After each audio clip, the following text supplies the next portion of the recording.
So we are reading Who Moved My Cheese by Dr. Spencer Johnson. We are on page number 47 of the book and 16 of the PDF. 16 of the PDF.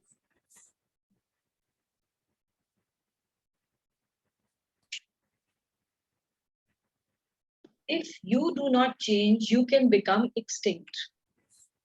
Then Haw stuck his head out and peered anxiously into the maze. He thought about how he'd gotten himself into this cheeseless situation. He had believed that there may not be any cheese in the maze, or he may not find it. Such fearful beliefs were immobilizing and killing him. Haw smiled. He knew Hem was wondering. Who moved my cheese? But Haw was wondering, why didn't I get up and move with the cheese sooner? As he started out into the maze, Haw looked back to where he had come from and felt its comfort. He could feel himself being drawn back into familiar territory, even though he hadn't found cheese here for some time. Okay, so now what happens that if you are in a fearful state, you will get immobilized, right? The only way to transcend your fear is to actually face the fear. And the moment you face the fear, 9 out of 10 times, the issue will go away because you faced your fear, right? And the other thing he said, he could feel himself being drawn back into familiar territory. So what happens is that we always like a comfort zone. We don't like to move out of our comfort zone. Again, we read about this in The Magical Child, where the child moves away from the mother and then comes back.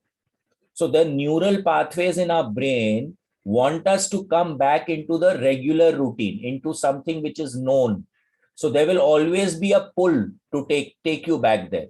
This is also the reason why in most of the processes that you learn, they'll tell you need to do it every day for 21 days, or you need to do it for 42 days. Why are they asking you to repeat it? So that you get used to using it and a new neural pathway gets developed, so you don't get pulled back into the old ways.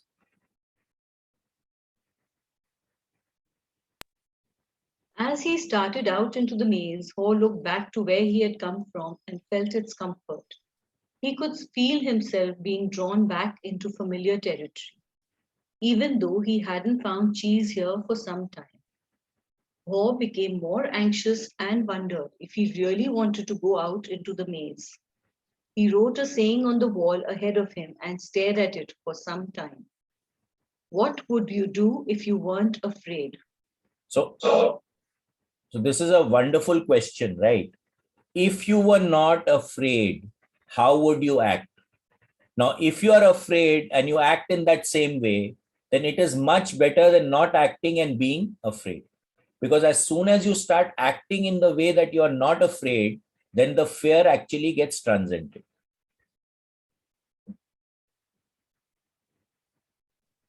He thought about it.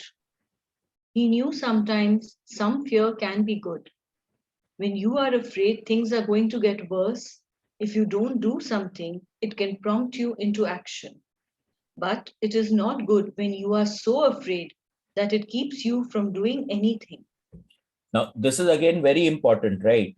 At times when you get a jolt, you get a setback, it makes you act. But if it immobilizes you, if it puts you into a freeze, then it becomes a problem. He looked to his right to the part of the maze where he had never been and felt the fear.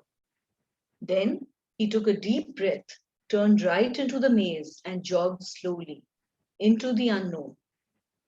As he tried to find his way, Ho worried at first that he might have waited too long in cheese section C. He hadn't had any cheese for so long that he was now weak. It took him longer and it was more painful than usual to get through the maze. He decided that if he ever got the chance again, he would get out of his comfort zone and adapt to change sooner. It would make things easier. So now he is really understanding. that we have to move with the times. We have to keep shifting our perspective. We have to keep taking a higher perspective. We need to keep adjusting the way that we are behaving, the way that we are acting, the way that we are being, according to whatever that particular situation desires or that situation warrants. Then Haw smiled a weak smile as he thought, better late than never. During the next several days, Haw found a little cheese here and there, but nothing that lasted very long. He had hoped to find enough cheese to take some back to him and encourage him to come out into the maze. But Haw didn't feel confident enough yet. He had to admit he found it confusing in the maze. Things seemed to have changed since the last time he was out here. So now, if you get stuck in your syndrome, you are not really aware and you're not doing new things, you will stagnate and the world will keep moving on. The world is not going to stop for you. So unless you keep innovating, you keep adjusting yourself, you keep innovating yourself, rejuvenating yourself, you are going to stagnate and everything around you is going to change, but you are going to remain stuck. So when you really get out, you will find that things are so different that you do not, it becomes a little difficult for you to really adjust into the whole thing.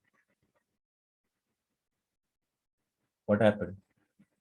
PDF नीचे है शिवंगला, इसको click करो.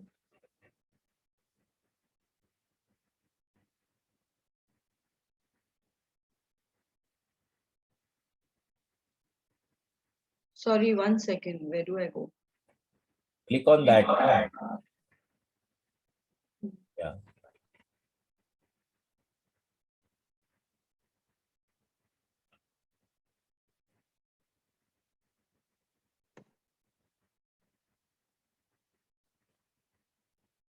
नीचे.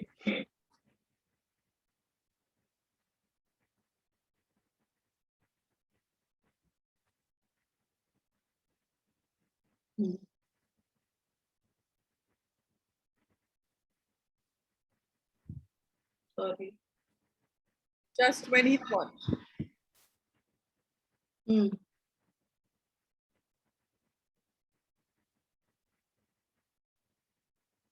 Just 1 second, I'll have to get it out.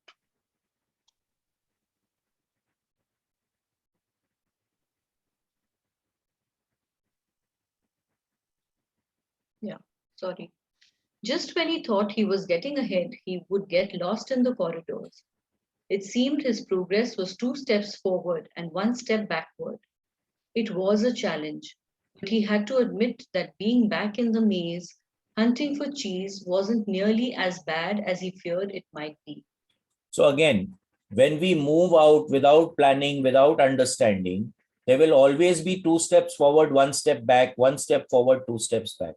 But it is 1 step up from doing nothing, right? So he has gone 1 step up, like in the levels of consciousness of David Hawkins also. If you're operating out of grief, let's say, right? And then you start operating out of anger. So if you see grief, I'm not going to show you this thing, but grief is at 75 over here in the level of consciousness, and anger is at level 150. So being angry is more effective than being in grief. Okay. Now, if he was stuck in C station, in cheese station C, nothing would have happened.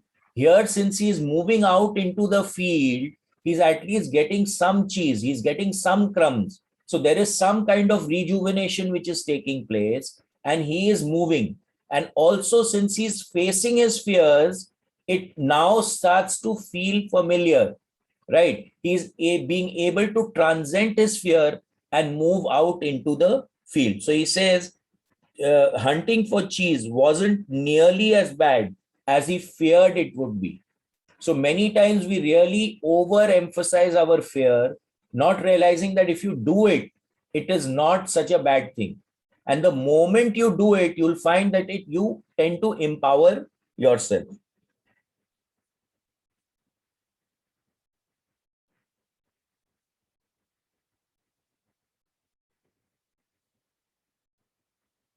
As time went on, he began to wonder if it was realistic for him to expect to find new cheese. He wondered if he had bitten off more than he could chew. Then he laughed, realizing that he had nothing to chew on at that moment. So now, if you see what happened, right? He started wondering that if he has bitten off more than he could chew, so which side of the grid was he in? He was on the left side, right? And the moment he could laugh at himself and found something funny in the situation, he'll immediately go on to the right side of the grid. So again, if you can find something to be funny about a situation, you can be in compassion, you can be in love, in gratitude, in appreciation, automatically you will shift from the left to the right side of the grid.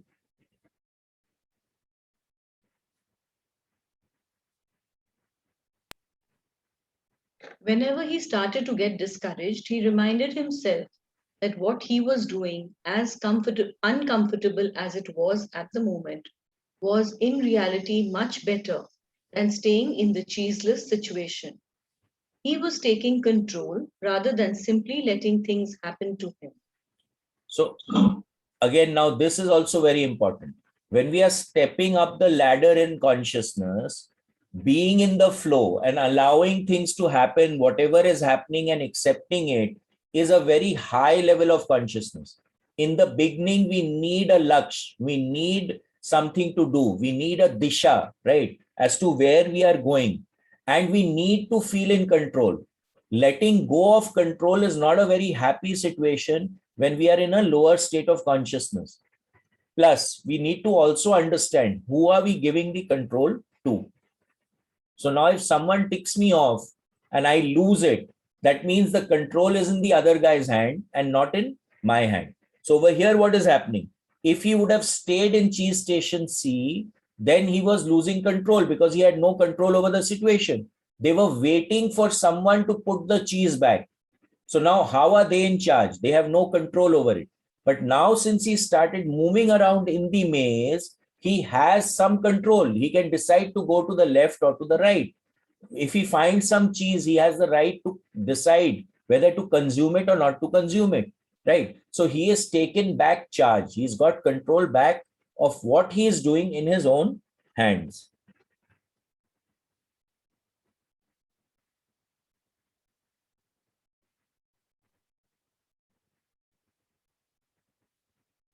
Then he reminded himself, if Sniff and Scurry could move on, so could he. Later, as Hall looked back on things, he realized that the cheese at Cheese Station C had not just disappeared overnight as he had once believed. The amount of cheese that had been there towards the end had been getting smaller, and what was left had grown old.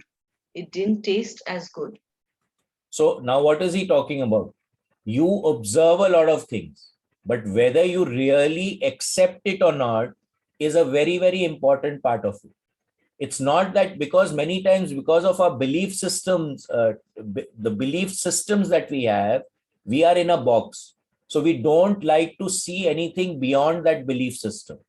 Okay. Now they were operating from the belief system that this is going to last forever. So they were boasting about it. They were getting guests over there and showing them that they hoard of cheese, etc., with an understanding that it's going to last forever.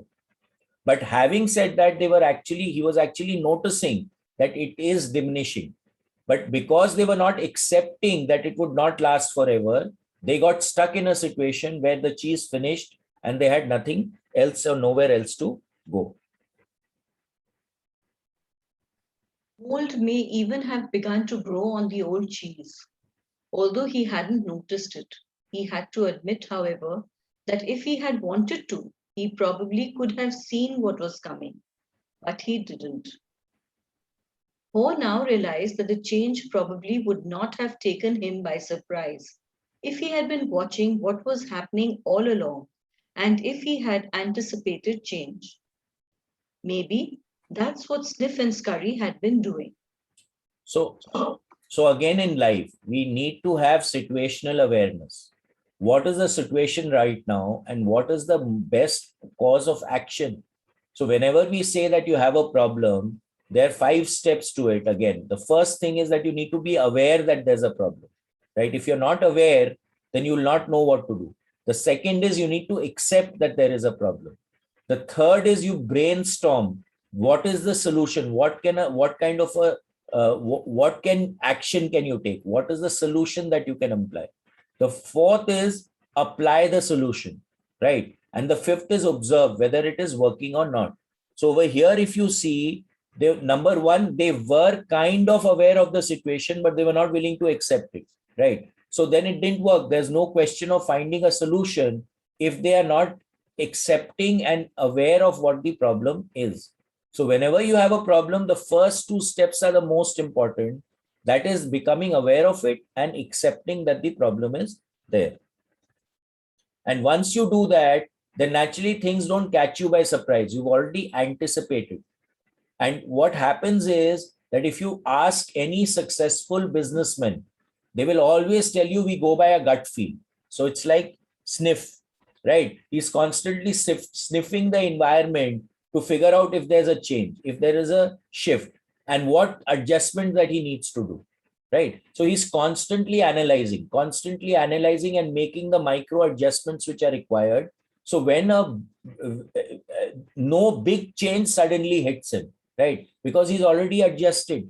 He's not sitting in his past laurels and glory and forgetting what needs to be done, which is what has happened to us as far as we are concerned. When we look at scientific progress, our Rishi Munis were real scientists. They had so much material and they gave us so much, but we are sitting on past laurels. We are not doing anything else about it.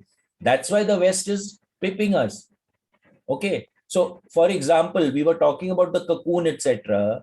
Today, if you go into a temple, it will align every axis in your body, which is what this cocoon and the bubble are attempting to do. So we already had those yantras. The temple is a yantra like a cocoon. And the reason why we went to the temple was to align ourselves, to rectify our axes, our energy body system, go out, do the work, come back. In the evening, again go to the temple, recharge, and then go home. Right? So these things were there. But now, because of the way that we've progressed, we've actually lost it. We've forgotten what it was. We've forgotten how to do it. Right? So we did not adapt. So this is what he's talking over here. So if he had been watching and what was happening all along, and if he had anticipated change, then he would not be in the situation that he is in right now. He decided he would stay more alert from now on. He would expect change to happen and look for it. He would trust his basic instincts to sense when change was going to occur and be ready to adapt to it. He stopped for a rest and wrote on the wall of the maze, "Smell the cheese often so you know when it is getting old." So again, so what does this imply? Keep observing, keep yourself aware of what is happening around you. Sometime later, after not finding cheese for what seemed like a long time, Ho finally came across a huge cheese station, which looked promising. When he went inside, however, he was most disappointed to discover that the cheese station was empty. This empty feeling has happened to me too often, he thought. He felt like giving up. So now, what is cheese? Cheese is an opportunity. It is a material thing, right? What are these stations where those opportunities normally exist? Now, many times when situation changes, the opportunity is not enough. I mean, we lose the opportunity. We do not have that opportunity anymore. The opportunity dries up. Okay. So when we keep butting our head and we don't get get success, most of the time people will give up. But we have an internal battery, right, which we can always jam into, and we can actually go for more than what we can. There was one WhatsApp message which came recently that when you start feeling tired and you start feeling like giving up, you actually have 70% reserve more. So this is about a marathon runner. He says, when I start feeling tired, I just get up and push myself more. And when I push myself more, the reserve energy starts to kick in. So this is important to have that tenacity to keep going. I'm not saying just keep going and bang your head, right? You have to have situational awareness. You need to be aware of what is happening. Just don't dog-headedly and act out of stubbornness. You have to adapt and adjust your situation according to what is happening around you. But keeping going is you have to have balance between when to shift and when to keep going. And that is where your internal awareness and your intuition will start to come into play. This empty feeling has happened to me too often, he thought. He felt like giving up. Ho was losing his physical strength. He knew he was lost and was afraid he would not survive. He thought about turning around and heading back to Chi Station C. At least if he made it back and Hem was still there, Ho wouldn't be alone. Then he asked himself the same question again. What would I do if I weren't afraid? So again over here, right? At least if he made it back, then Hem was still there. So he's again, you see, whenever we get weak, when we get depleted, we attempt to go back to default. And what was the default? Be in station C, because they had got very comfortable in station C. But now a bright idea picked up that if I was not afraid, then what would I do? Right. So again, something is, he was getting into the left side of the grid. And then that idea that if I was not afraid, what would I do, is going to get him back into the right side of the grid.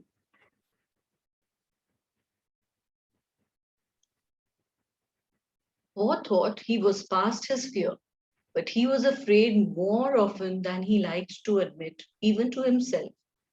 He wasn't always sure what he was afraid of, but in his weakened condition, he knew now he was simply fearful of going on alone. Ho didn't know it, but he was running behind because he was still weighed down by fearful beliefs. Now, this is very important. This is extremely important. We are our own biggest issue. We need to step out of our own way. When we are operating from the left side of the grid, which is when we are fearful, we're always on the left side of the grid, we create our problems for ourselves. So what level of consciousness are we operating from? Where are we operating from? Having these small tools to actually keep calibrating and assessing ourselves becomes extremely important. Now, if I'm fearful of something, will I go whole hog into it? I will take very tentative steps. But if I'm confident of something, I will go into it with diligence. I will go into with equanimity. I'm not going to be afraid of it. I'm going to face it and I'm going to transcend it. So an example I keep using, suppose you're traveling for the first time to America, right?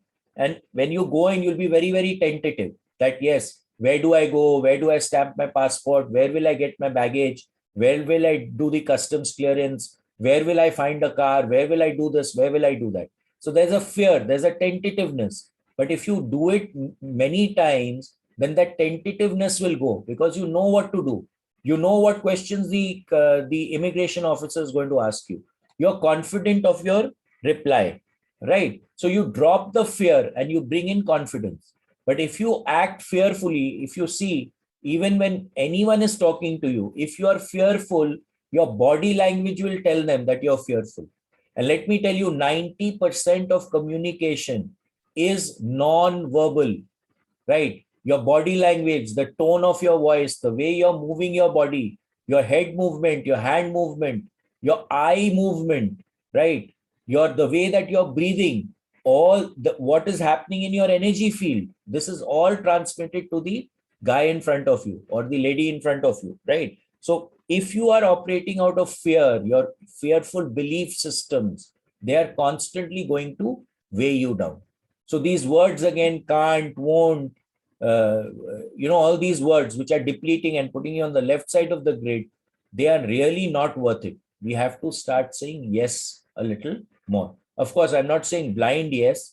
use your intellect, but the point is attempt to say more yes than no. Ho wondered if Hem had moved on or if he was still paralyzed by his own fears. Then Ho remembered the times when he had felt his best in the maze. It was when he was moving along. So now again, so what does it say over here? Very clearly, right?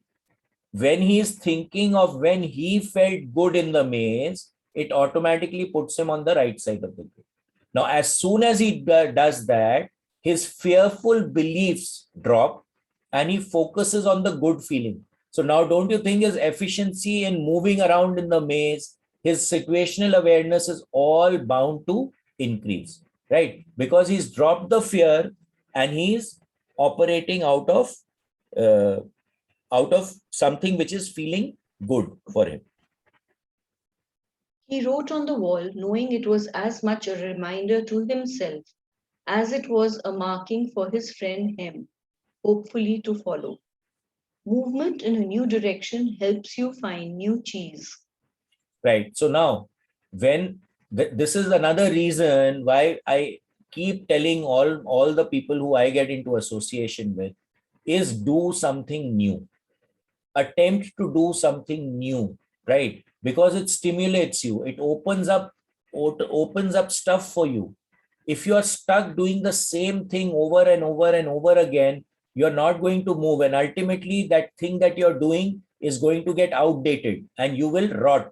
You will be eliminated. So what he said over here in the first thing is here. So if you do not change, you become extinct, right? So if you are wanting to hold on to something all the time, ultimately it will not be valid anymore. So until you keep adjusting, you keep doing something new, moving in the new direction, moving away from your comfort zone. When a new thing comes or some change comes and you have to change, it becomes a huge problem for you. But if you're constantly making those small changes, then you're used to making the changes. So when a big change comes, you will have the muscle memory to be able to handle that particular change. So again, over here, movement in the new direction will help you find new cheese or new opportunities.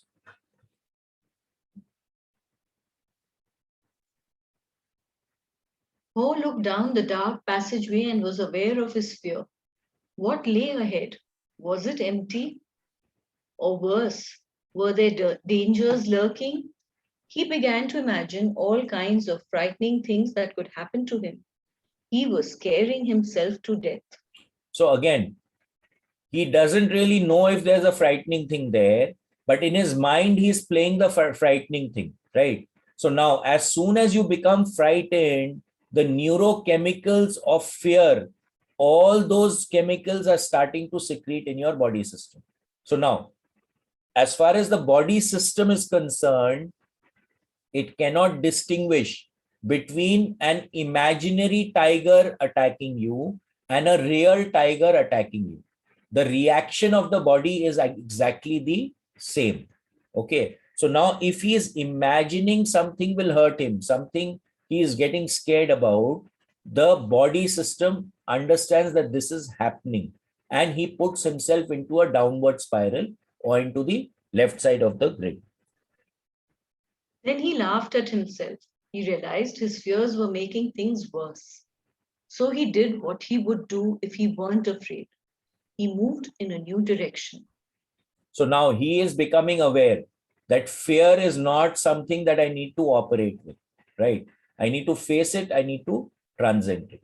And the moment he starts laughing and understands and accepts that, he releases himself from his belief system, which is drawing him down, and shifts into something which is drawing him upwards. Then he laughed at himself.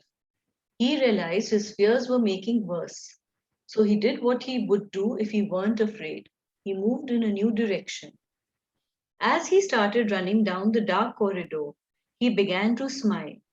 Ho didn't realize it yet, but he was discovering what nourished his soul. He was letting go and trusting what lay ahead of him, even though he did not know exactly what it was. So now this is beautiful, right? He began to smile, right? Now, as soon as you are smiling, you are coming on the right side of the grid. And then he's shifting from controlling to trusting, from being attached to letting go. This is exactly what we discussed in the shift. When you want to create a shift in your system, you have to let go of attachment. So over here, what were they attached with station C, right? Now he's letting go of attachment. He's letting go of attachment to fear, and he's shifting from controlling, Are abhi kya hoga, ab kya hoga, where you're controlling things, to trusting. So he's shifting from controlling and attachment to trusting and letting go. And then the magic starts to happen. To his surprise, Ho started to enjoy himself more and more. Why do I feel so good? He wondered. I don't have any cheese and I don't know where I'm going. Okay, so because the mindset shifted, he started operating from the right side of the grid. So everything started to shift. In spite of the situation being the same, he's still in the maze. He's still not found any cheese. He doesn't know where he's going. But because his perspective shifted, his mindset shifted, everything around him also shifted. So we create our reality. We are responsible for what is happening to us, and we have to take responsibility. The moment we start taking responsibility and taking charge and actually becoming aware of where we are operating from, everything in our life can totally take a shift. Before long, he knew why he felt good. He stopped to write on the wall again. When you stop being afraid, you feel good. Ho realized he had been held captive by his own fear. Moving in a new direction had freed him. So over here in the book, it says, when you move beyond your fear, you feel free. Okay. Over there in the PDF, he says, when you stop being afraid, you feel good. But I think this is more important over here. When you move beyond your fear, you feel free. So what is happening? The fear is what keeps you in your belief system. It keeps you in the box. And this is something what Robert Monroe also talks about. The first thing he talks about in the Gateway Voyage, when we actually watch his talk over there, is that we need to get beyond that box. The idea that we are here is to poke holes in that belief system that we have, because it does not ultimately serve us, because it restricts us. We need to expand it, right? And we can keep on expanding it till we achieve that ultimate oneness, that wholeness, which is what Vedanta talks about. To get into that state of total bliss, we have to transcend our belief systems. Ho realized he had been held captive by his own fear. Moving in a new direction had freed him. Now he felt the cool breeze that was blowing in this part of the maze, and it was refreshing. He took in some deep breaths and felt invigorated by the movement. Once he had gotten past his fear, it turned out to be more enjoyable than he once believed it could be. Okay, so now when we are doing biofield tuning, what happens is that when we are rectifying where the sun star should be, and I'm not going to get into details of that, but many times it gets stuck at the eye level. And what I've been noticing now is that whenever it gets stuck to the eye level, it shows that the person is noticing stuff that does not serve him, right? So you're noticing things which deplete you. Now, the moment you shift your perspective and start noticing things which you can appreciate, or find something to appreciate in whatever is happening, the shift takes place and the block breaks down, and then you can move ahead. So over here also what he's saying, he now felt the cool breeze that was blowing in this part of the maze, and it was refreshing. He took some deep breaths and felt invigorated by the movement. Once he had gotten past his fear, it turned out to be more enjoyable than he once believed it could be. So he shifted his perspective, and as soon as he did that, everything around him changed. Although the situation was exactly the same, the maze was the same, but now he was noticing the cool breeze. He was noticing that he could take a deep breath. And because of that, he started feeling stronger and more revitalized. Whereas in the previous paragraphs, he was feeling fear. He was noticing it's the unknown, it's dark. What was he noticing? The maze was the same, right? He was noticing all depleting stuff. So he was getting depleted. And now he started noticing the uplifting stuff. So now he's getting rejuvenated. So this is something that we should all be aware of in our lives and be conscious of it. What are we noticing? Are we constantly criticizing or are we constantly appreciating? Right? We need to figure this out for ourselves because this is something which is so gentle and so simple, but it can make Jameen Asman ka farak. It can really transform your life.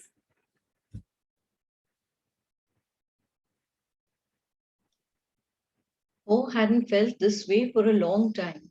He had almost forgotten how much fun it was to go for it. To make things even better, Ho started to paint a picture in his mind again. He saw himself in great realistic detail, sitting in the middle of a pile of all his favorite cheeses, from cheddar to brie. He saw himself eating the many cheeses he liked and he enjoyed what he saw. Then he imagined how much he would enjoy all their great taste. The more clearly he saw the image of himself enjoying new cheese, the more real and believable it became. He could sense that he was going to find it. He wrote, imagining yourself enjoying your new cheese leads you to it.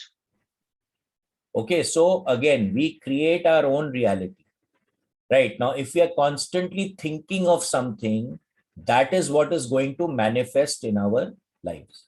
And most of the time, because we are programmed to, think of stress, of threats, and always take action against threats, we are constantly, most of the time, thinking of what is threatening or what is depleting or what can cause us harm rather than looking at what can be good, right?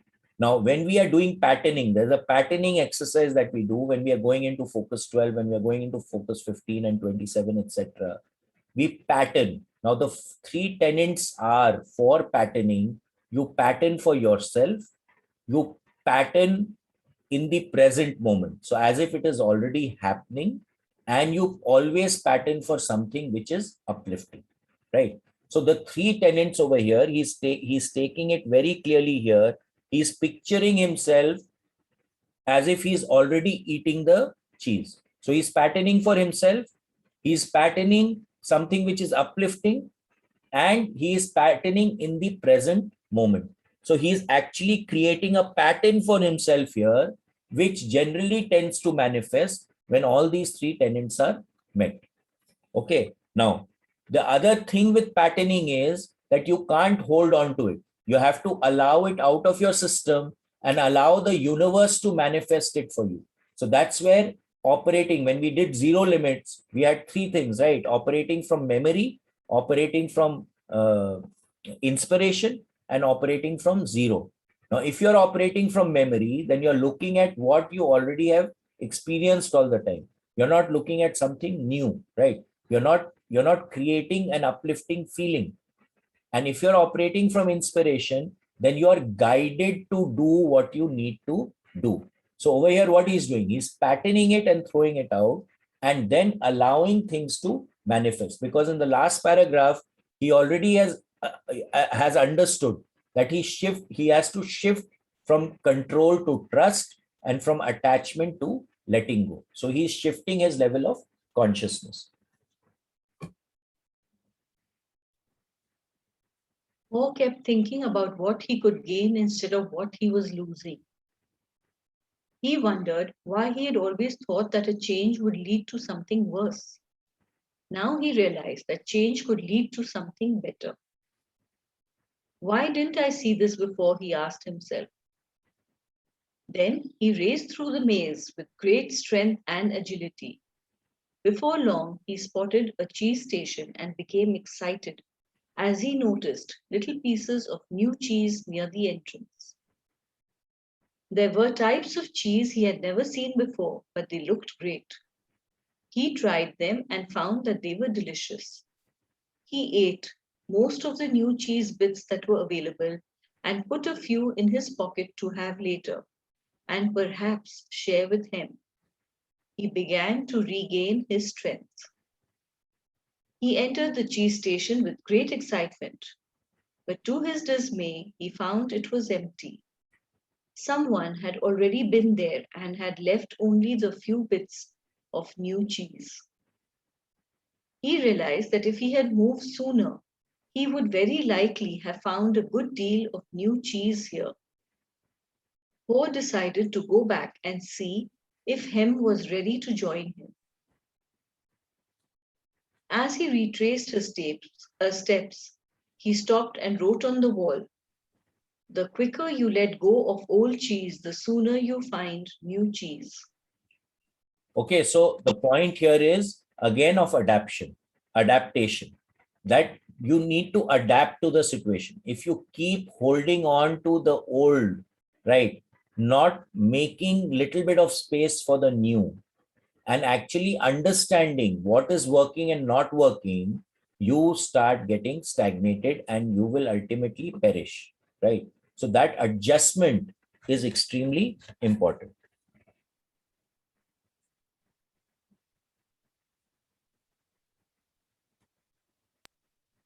After a while, Ho made his way back to Cheese Station C and found him. He offered him bits of new cheese but was turned down. Hem appreciated his friend's gesture but said, "I don't think I would like new cheese. It's not what I'm used to. I want my own cheese back and I'm not going to change until I get what I want." So now what is happening to him, right? He's not got cheese, he's getting weak, but he's still sticking to his old ideas and his old belief system. Now, if you're not ready to adjust your belief system, then you're going to land up creating problems for yourself.